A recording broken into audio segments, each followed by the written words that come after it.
Good morning to all.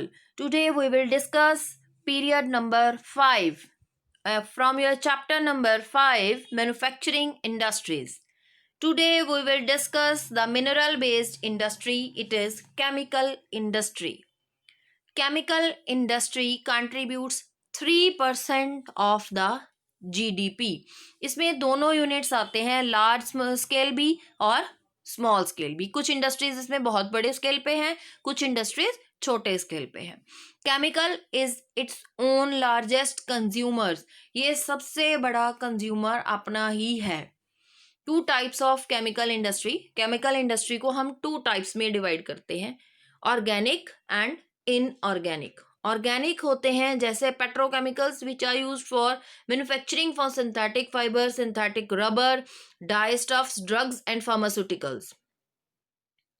ये oil refinery और petrochemical plants के नजदीक होते हैं.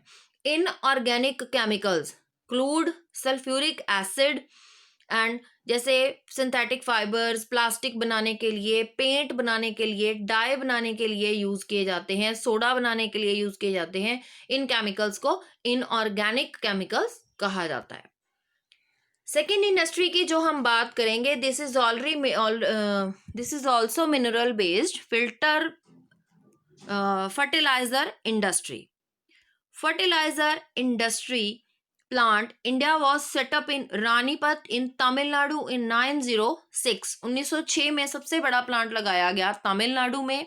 And the fertiliser industry is centred around the production of fertilisers. Obviously इसके नाम से ही पता चलता है कि ये फर्टिलाइजर इंडस्ट्री है, तो फर्टिलाइजर्स की प्रोडक्शन होती है.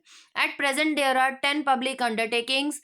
इसमें जो है 10 जो हैं गवर्नमेंट की हैं, 1 in cooperative and 1 in cooperative sector at Hazira in Gujarat. एक कोऑपरेटिव सेक्टर की है जो कि गुजरात में है. And today your homework is read only page number 75. Okay, thank you.